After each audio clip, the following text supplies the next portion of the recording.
நண்பர்களே வணக்கம். நான் உங்கள் இளையகுமார், லீடர் ட்ரெய்னர் ஸ்கவுட்ஸ். நண்பர்களே, வரக்கூடிய ஜனவரி மாதத்தில் டைமண்ட் ஜூபிலி ஜாம்பரி நடைபெற இருக்கிறது.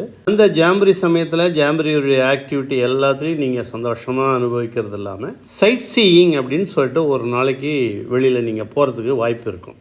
ஜாம்பரி நடைபெறக்கூடிய இடத்தை சுற்றி உள்ள முக்கியமான இடங்கள், ஹிஸ்டாரிக்கல் பிளேசஸ், இதெல்லாம் நீங்கள் அந்த ஒரு நாளை பயன்படுத்திக்கலாம். ஆகையினால இந்த காணொலியில் ஜாம்பரி சைட்டை சுற்றி இருக்கக்கூடிய சுற்றுலாத்தலங்கள், முக்கியமான பிளேசஸ் என்னங்கிறத நம்ம இந்த காணொலியில் தெரிஞ்சுக்கலாம். குறிப்பாக இன்றைக்கு கல்லணை டேம் பற்றி தெரிஞ்சுக்கலாம். ஜாம்பரி சைட்லேருந்து ஒரு 55 கிலோமீட்டர் 1 hour ட்ராவல் இருக்கக்கூடிய ஒரு இடம் தான் கல்லணை என்று சொல்லக்கூடிய கரிகாலன் கட்டிய கல்லணைன்னு சொல்லுவாங்க. நம்ம தமிழ்நாட்டுக்குரிய ஒரு பெருமைக்குரிய ஒரு இடமாக அது திகழ்கிறது. இந்த கிராண்ட் அணைக்கட் அப்படின்னு சொல்கிறாங்க. தமிழ்நாட்டிலேயே மிகவும் பழமையானது இருக்கக்கூடிய ஒரு dam, ancient dam in Tamil Nadu. ஒரு முக்கியமான மேஜராக இருக்கக்கூடிய ஒரு டூரிஸ்ட் அட்ராக்ஷனாக தமிழ்நாட்டில் இருக்கிறவங்களுக்கு மட்டும் இல்லை, பிற மாநிலத்தவர்களுக்கும் உலகத்தில் இருக்கிறவங்களுக்கும் இது விளங்குகிறது. இதனுடைய வரலாறு பார்த்திங்கன்னா 2வது நூற்றாண்டில் கரிகால் சோழனால் இது கற்களாலேயே கட்டப்பட்டது, பாறாங்கற்களாலே கட்டப்பட்டது. இந்தியாவிலே ஓல்டஸ்ட் டேம் இது இந்து தான்.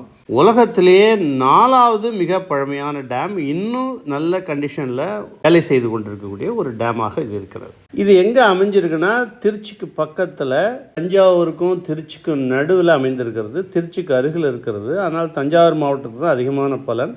காவேரி ஆற்றின் குறுக்கே இது கட்டப்பட்டிருக்கக்கூடிய ஒரு அணையாகும். இது கற்களாலே கட்டப்பட்டது. எப்படிப்பட்ட கற்கள்னால் அன்ஹெவன் கற்கள் அப்படின்னு சொல்கிறாங்க. அதாவது இழைக்கப்படாத, பாலிஷ் செய்யப்படாத, அப்படியே ராவாக அந்த கற்களை என்ன பெரிய பெரிய கல் கிடைச்சதோ அந்த கற்களை அப்படியே அடுக்கி அதை அப்படியே பயன்படுத்தியிருக்கிறாங்க.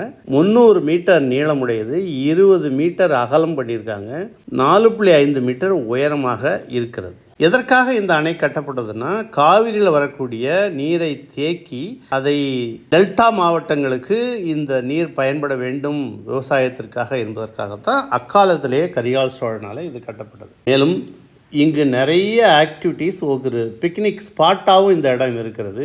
அந்த இடத்துல ஒரு நல்ல அழகான பார்க் இருக்கிறது, குழந்தைகள் விளையாடுறதுக்கான ப்ளே ஏரியாலாம் இருக்குது, நீந்துவதற்கான இடங்கள் இருக்கிறது, மீன் பிடிப்பதற்கான வசதிகள் இருக்கிறது. அங்கே பக்கத்திலே ஹனுமான் டெம்பிள் ஒன்று இருக்கிறது, மணிமண்டபம், மியூசியம் எல்லாம் அங்கே இருக்குது. ஆகையினால இந்த இடம் ஒரு சிறந்த டூரிஸ்ட் ஸ்பாட்டாக இருக்கிறது. ஜாம்பரிக்கு வரக்கூடியவர்கள் இந்த இடத்த நீங்கள் கண்டிப்பாக போய் பார்க்கலாம். இதனுடைய மேப்புலாம் இந்த வீடியோவில் நான் இணைச்சிருக்கிறேன், அதை பார்த்து தெரிந்து கொள்ளுங்கள். வேறொரு காணொலியில் ஜாம்பரியில் வேறொரு இடம் பற்றிய செய்திகளை தெரிந்து கொள்ளலாம். சாரணியத்தில் என்றும் உங்கள் இளையகுமார்.